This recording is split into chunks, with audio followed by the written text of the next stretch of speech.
ദുബായിലെ അൽഖൂസ് മേഖലയിൽ നിന്നുള്ള ഉറങ്ങുന്ന മനുഷ്യരുടെ ഈ ചിത്രങ്ങൾ നമ്മുടെ ആരുടെയും ഉറക്കം കളയാനുള്ളതല്ല.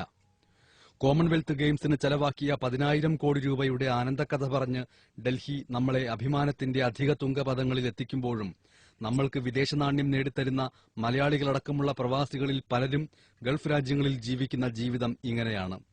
ഇത് ദുബായിൽ മാത്രമുള്ള പ്രവാസികളുടെ ഉറക്കമല്ല.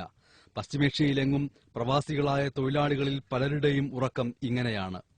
പകൽ ഇവർ പണിയെടുത്ത് നേടുന്ന പണത്തിന്റെ ഡിഡിയും മണി ഓർഡറുകളും പണമാക്കി മാറ്റിയെടുത്ത് ഇവിടെ ഇവരുടെ ബന്ധുക്കൾ സുഖകരമായ ജീവിതത്തിന്റെ ഡൺലപ്പുകൾ കിനാവ് കണ്ടുറങ്ങുമ്പോൾ പ്രവാസിയുടെ ഉറക്കം മൂത്രപ്പുരയിലോ കക്കൂസിലോ ഇടനാഴിയിലോ 100 കണക്കിന് പേരുടെ തൊഴിയും ചവിട്ടുമേറ്റാകുന്നു.